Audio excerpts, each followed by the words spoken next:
Stevo. Yo. Man, training camp is finally here, bro. We are 39 days away from opening day for the NFL. It don't seem like it. I feel like we still got a long way to go. But hey, before we know it, we're going to be watching preseason games. Training camp is finally here, so we got a lot to talk about, including what Ben Johnson had to say regarding what the head coach of the Jacksonville Jaguars had to say about Caleb Williams. Plus, there's a left tackle battle brewing at Hallis Hall. And finally, Darnell Wright's future with the team. And what do you have to say about that? And plus, we might even get into the Chicago Bears players rankings on Madden. It's your boy Big Kev along with Stevo, and we're going to get into it right after the intro.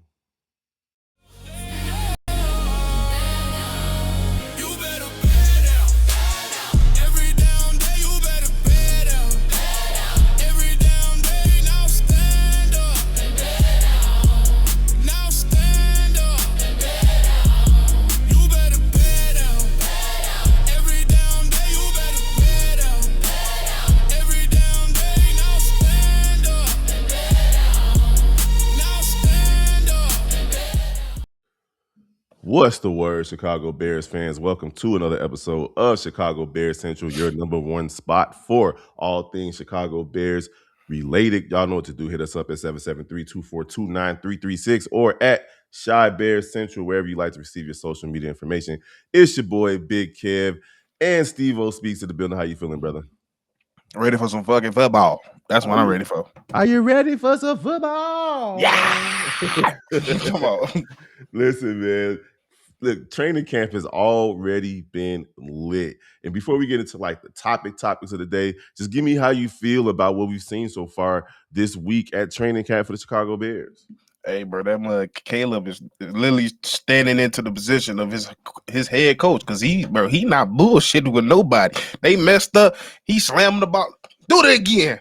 We'll do it again. I'm tired of this. But like that just shows you like this is why all Bears fans across the Chicagoland areas is that excited, because you could tell everybody's bought in, everybody's serious, and we know this. We've been paying attention to training camp for years, so we know the difference in a team that's bought in and one's bought out, and they bought in. And for knock on wood, everybody's pretty healthy starting out, so no injuries, no big injuries. So except for the one who's always injured, Mr.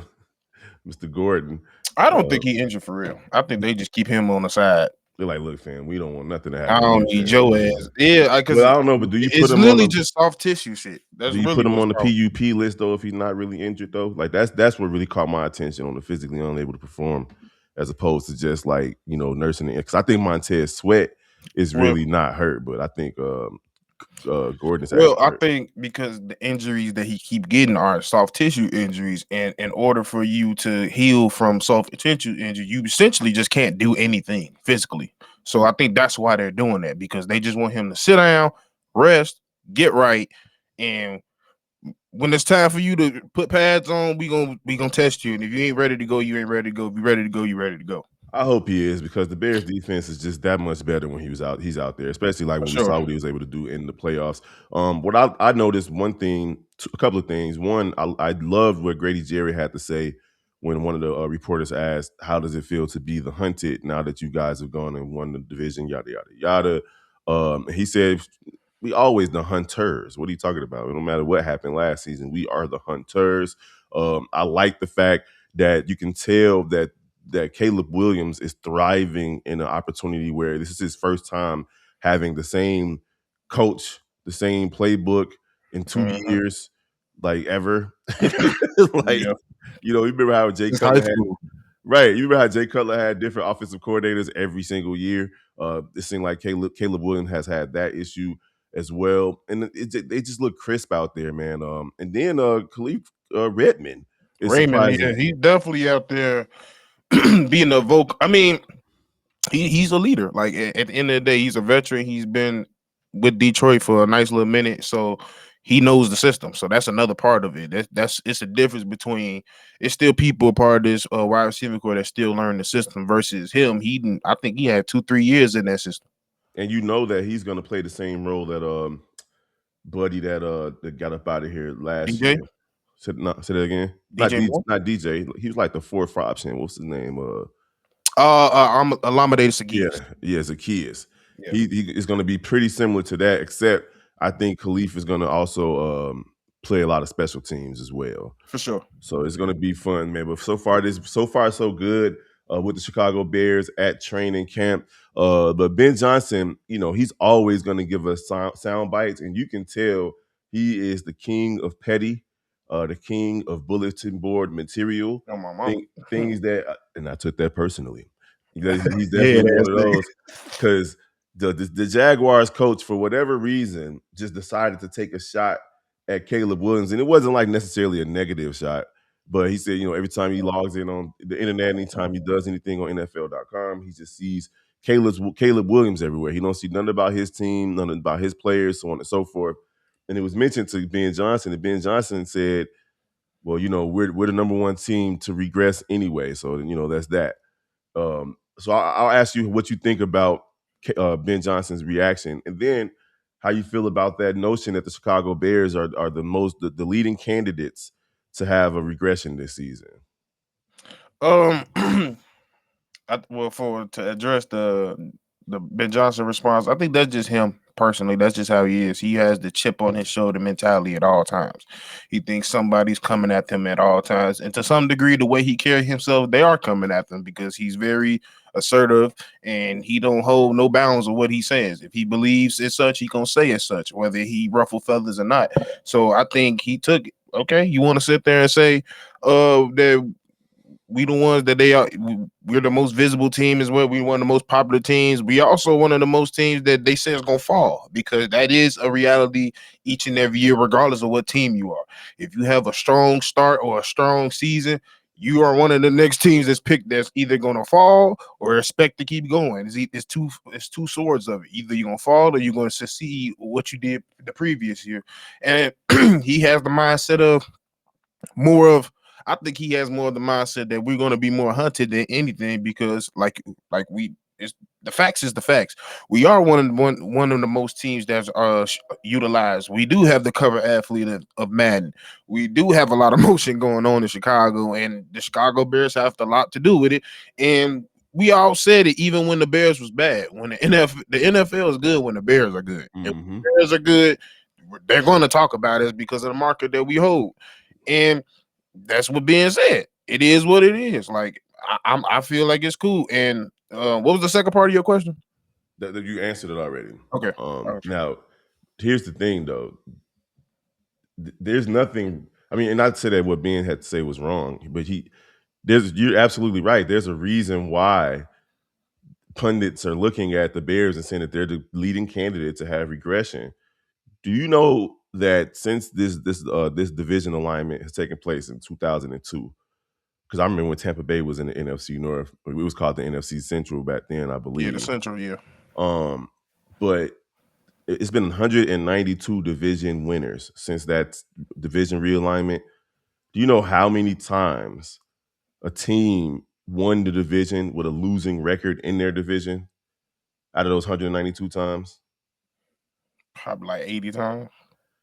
Twice. I don't know. Damn. Twice. The only other time besides the Bears last year was when Kansas City did it in 2000. Yeah, you're right. That did. Not that whole little thing is popping up on the TV. Yep.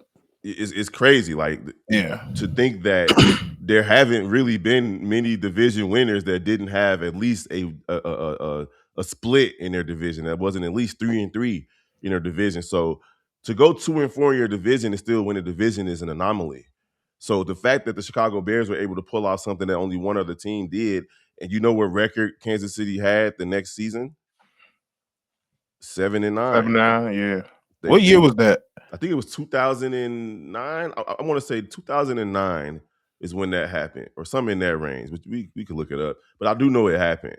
So they went 7-9 that next year, and this was before Andy Reid. So like that's what I was trying to picture. I think that was pre Andy Reid. Yeah. Oh yeah, this was before Andy Reid. It was like the coach who was there ended up getting fired after that, and then the coach prior to Andy Reid came. So like this is right before Andy Reid. But either way, there's when you win 6 regular season games being down in the final two quarters, and then you win a playoff game being down in the fourth quarter, there's 7 games that could definitely, well, 6 if you're talking about the regular season, that could just change your whole season. You go from being a 11-win team to being a 8-win team, a 9-win team, a 7-win team, so on and so forth. So the reason why I have confidence, though, that this team is not going to regress, before the comments blow me up for even talking about this, is Ben Johnson. Like, I believe in Ben Johnson enough to know that this offense is going to finish in the top 10 as they always do. The defense is going to have to take a step forward for the Chicago Bears to become like a real Super Bowl threat. If you got a top 5 offense and a top 15 defense, that puts you in position to win in this league. But yeah, so I want to talk about Braxton Jones and the left tackle battle, Steve-O.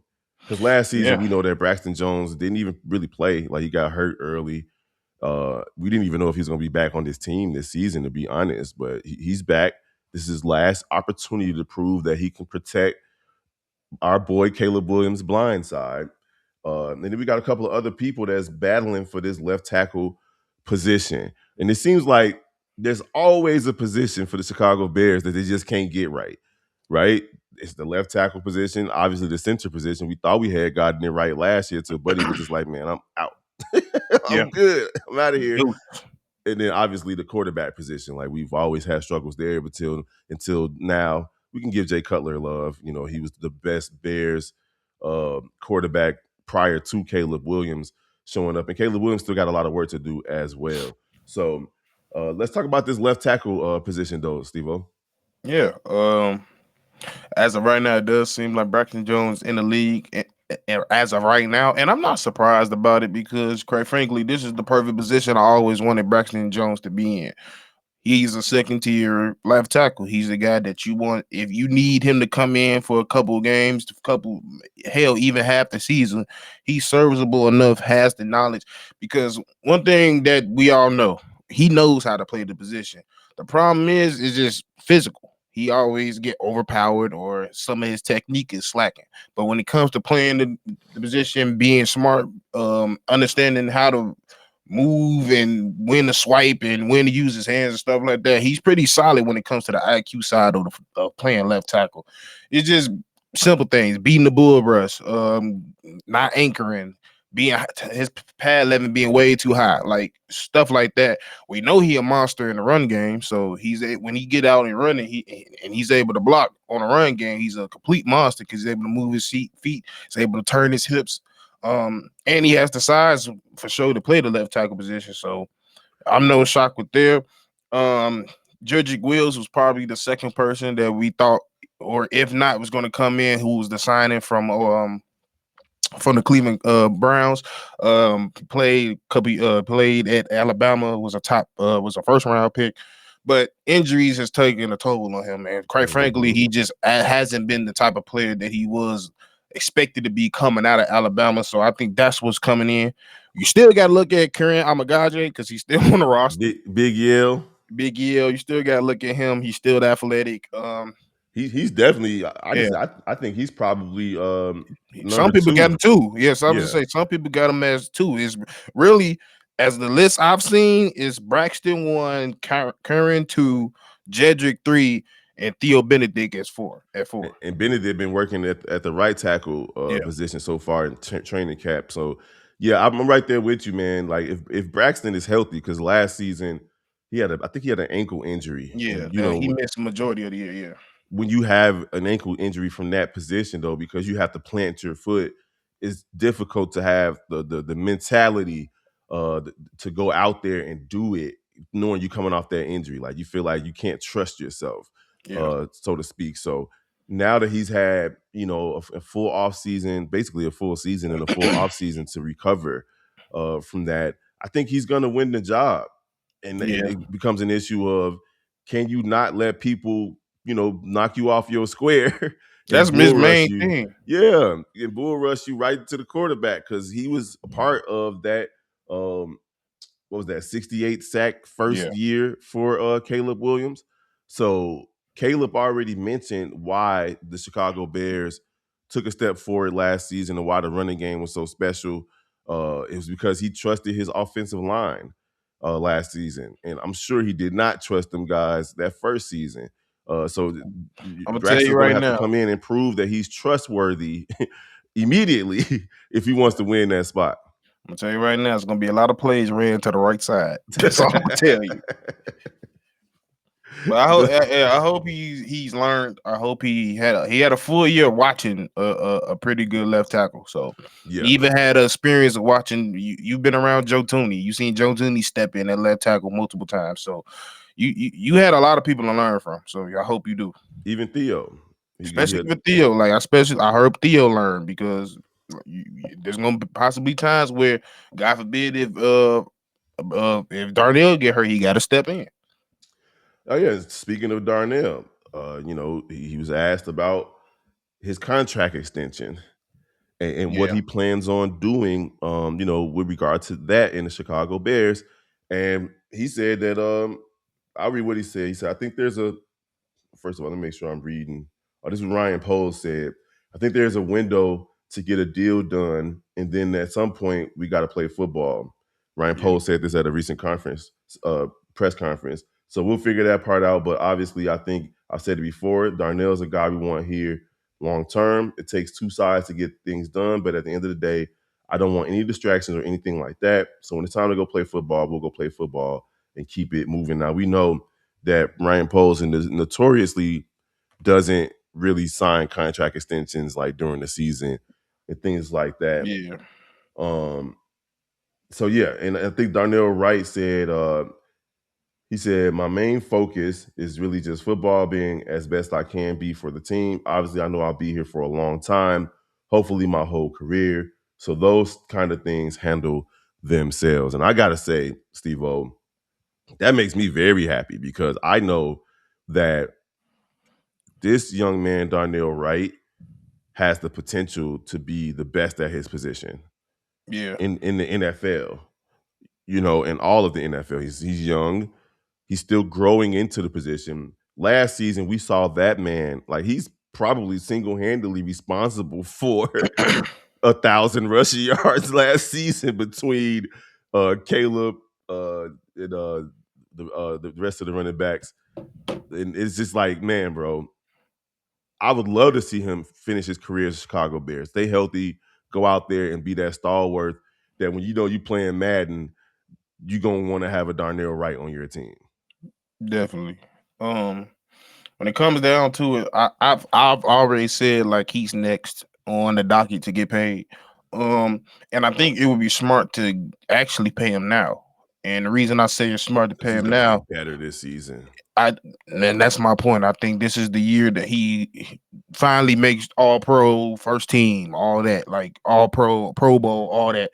And if you pay attention to the top paying right tackles, I think the highest paid is Tristan Wirfs with 140 million. And right under that is Penei Sewell with like 112. Mm-hmm. But both of them getting paid like 28 guaranteed, like 88 and the signing bonus or total guarantee. No, yeah, that's total guarantee. So the total guarantees is in the 80 million spot, 80 million plus spot. So I think you should just go out there, give them like 145, 150, call it a day before you got to go out there and pay him 160 or 170 because pay him it's coming. Pay him the market price now before he sets the market. Before he resets the market. I mean, you're going to reset the market, but you can reset the market how you want. So instead of it being like I said, Tristan Wirfs is the highest paid at 140, you could be like 144, 145, or 150 versus 160, 170. That's probably down the pipeline. Absolutely, because he's going to go out there this season. All eyes are going to be on him.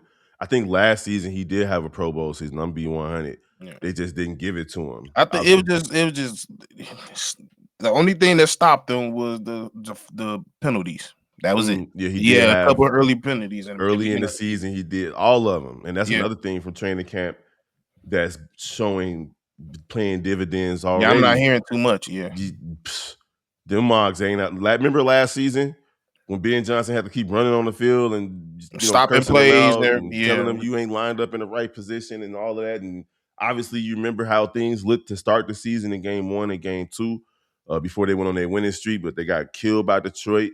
and they blew a lead in the fourth quarter versus Minnesota. So I think they're going to be a much more polished outfit, and a lot of it's going to have to do with Darnell Wright being out there at right tackle, man. So speaking of Madden, I mentioned it a few minutes ago.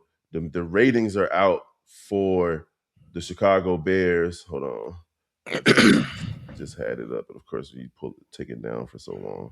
All right, so the highest rated, and I'll ask you. I'm just gonna have you guess the highest rated. I already know what it is. Oh, you ugly. But I would have knew anyway. It's Joe Tooney.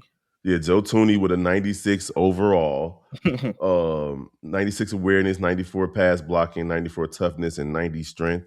Then you got next Jalen Johnson still coming in at a 90 after missing most of last season. I didn't expect that. I didn't know that. He missed most of the season last year, and they got him at a 90 overall, 97 awareness, 97 play recognition, 95 zone coverage, and 90 man coverage. And injury on 80 though. Stop it, bro.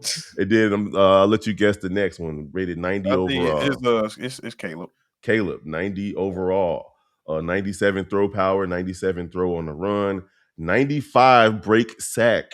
Niggas is gonna be let's go make people rage quit like a mug, bro. Like just for him to break that tackle when they do that damn jump throw, you could be like, bro, fuck this game. A 90 agility, but nah, not 90 break tackle, break sack.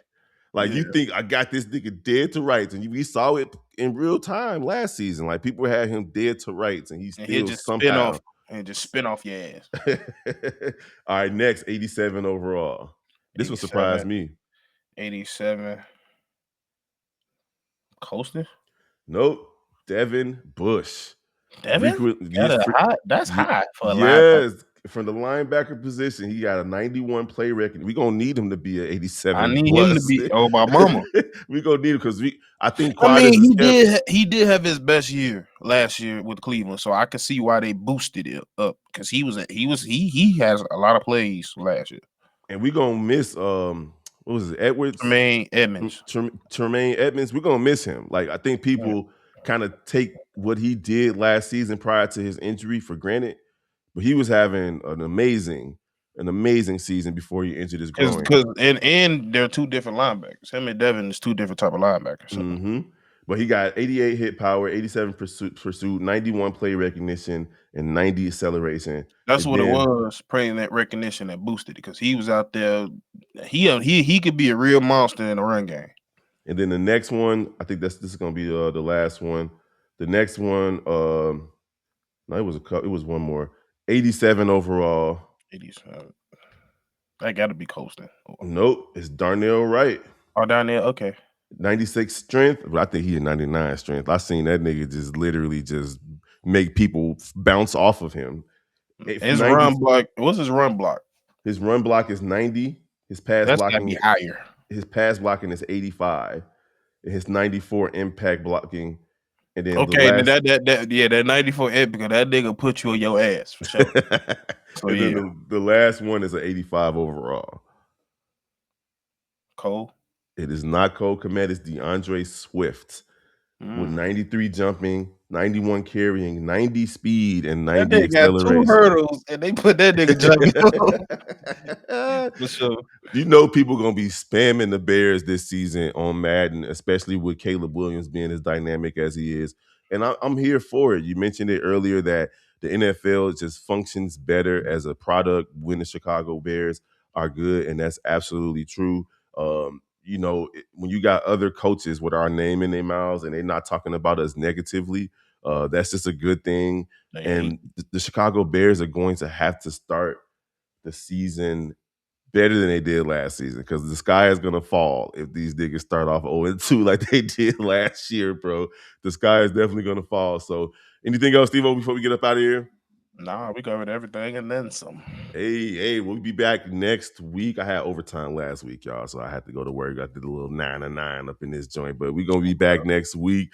Y'all know what to do. Hit us up, 773-242-9336. Shy Bears Central, at Shy Bears Central, wherever you like to receive your social media. It's your boy Big Kev holding it down over here on Chicago Bears Central with Stevo Speaks, man. We definitely gonna holler at you guys next time.